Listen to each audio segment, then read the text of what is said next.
Welcome to the Armani Talks YouTube channel. I'm your host, Armani Talks. In this channel, I'm covering communication skills in order to help you level up your way with words and become much more articulate. If this is your first time on the channel, welcome aboard. Mondays, Wednesdays, and Fridays, I drop new videos on impromptu speaking, social skills, creative writing, and many more other topics to help you learn how to express your ideas and take it out into the marketplace so you make an impact. If those topics interest you, be sure to hit that subscribe button right on below, hit that bell notification, and stay updated with the latest videos. If you're a longtime listener coming back, welcome back. Go on and drop that like for me right on below. I appreciate every single like. And let's get started off with today's episode, which is how to overcome rejection fast. A big part in terms of communication skills is not about what you are capable of doing.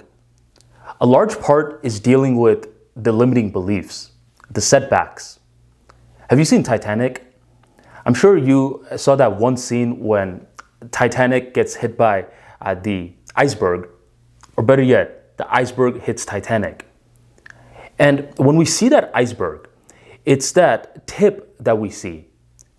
But what we don't understand is that beneath the water, there is such a big amount of iceberg that's really there, but we're only seeing the tip. The tip is often what we're focusing on a lot in terms of communication skills. The words, the grammar, how we say it. But what is beneath the water represents a lot of the limiting beliefs. Understanding our personality to understand what ideas are congruent to us. And dealing with rejection, because a lot of the times when we are expressing our ideas, not everyone is going to agree. The trick to overcoming rejection fast, in my opinion, is to, number one, understand that everyone goes through it. Everyone. You remember when Hillary Clinton in 2016 didn't win for president? A part of me was thinking, man, I really wonder how she feels. Because not only did she lose to Barack Obama, she lost to Donald Trump as well. And the first one, I believe, was more acceptable in her sphere because Barack Obama at least had some political experience. But when she lost to Donald Trump, I wonder what she was going through. Not what the media was saying, not what political pundits were saying, but her, by herself, when no one else is around her. What was she thinking? For so many years, she dedicated her life to politics. She played the game. She did all the right things from her perspective. Yet, here she was, losing to an outsider and now feeling rejected.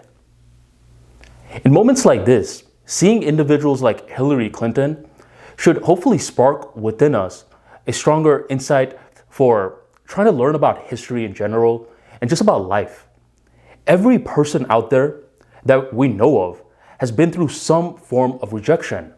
Abraham Lincoln, Michael Jordan, Tom Brady, different groups of people that rise up at one point go through rejection.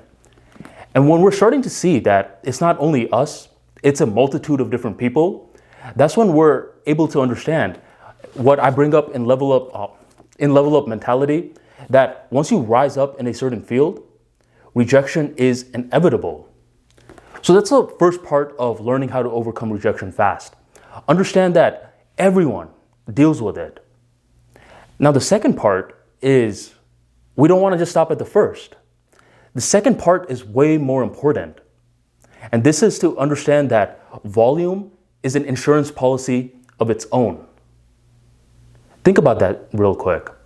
Volume is an insurance policy of its own.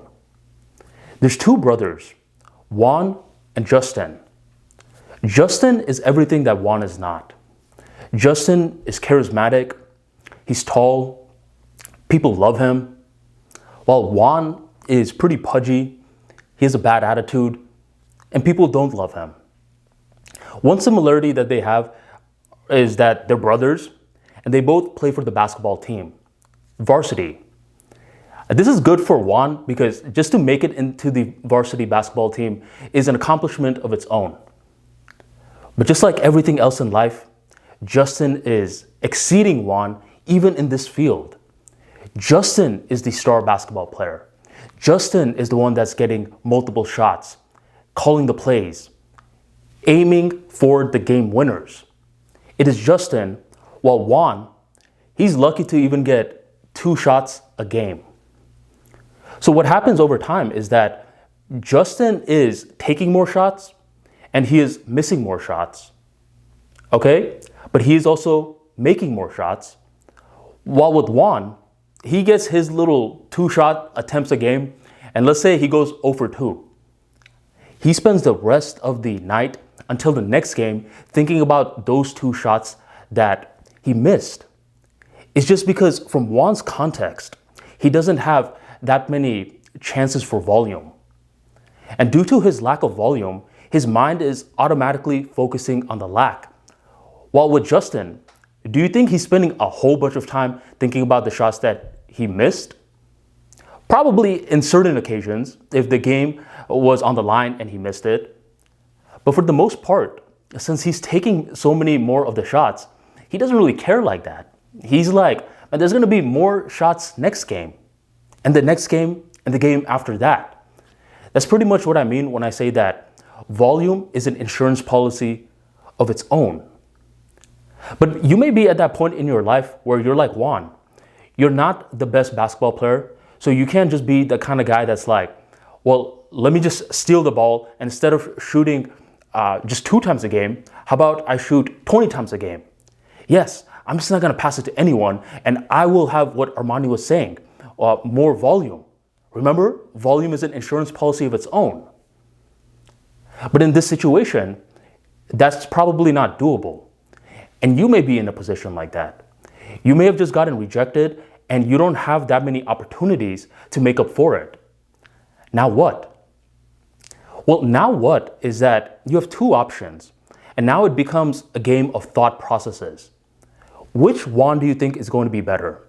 The Juan that keeps on thinking about how he missed the shots, or the Juan who entertains the next game where he's going to make the shots?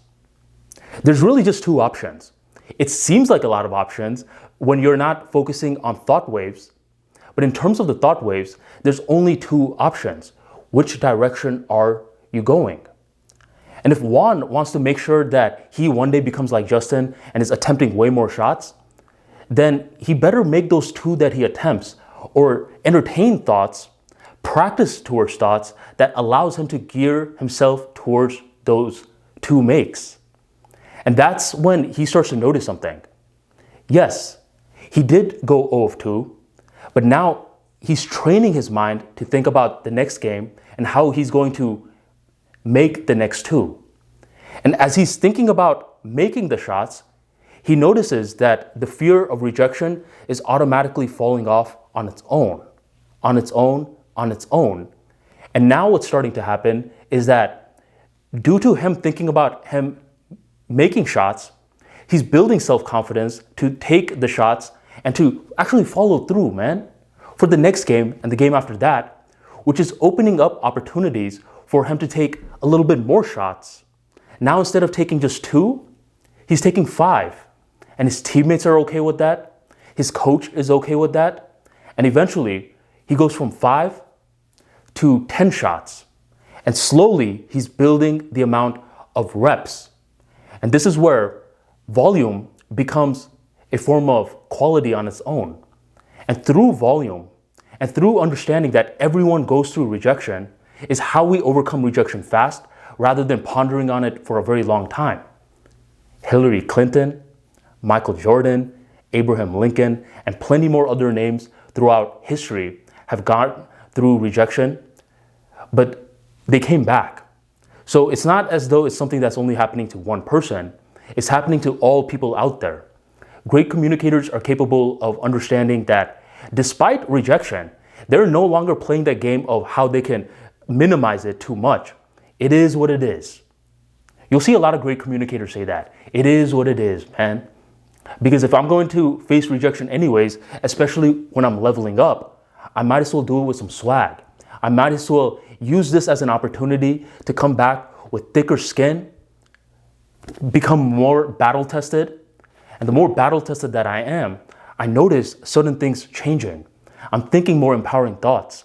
My voice is becoming more melodic, and I'm starting to communicate much better. Maybe this rejection thing wasn't so bad after all. If you want more practical insights like this into the mind and to learn how to overcome rejection, how to manage your emotions like a winner rather than like how Juan used to be, you want to make sure you check out Level Up Mentality, which is currently available in multiple different options.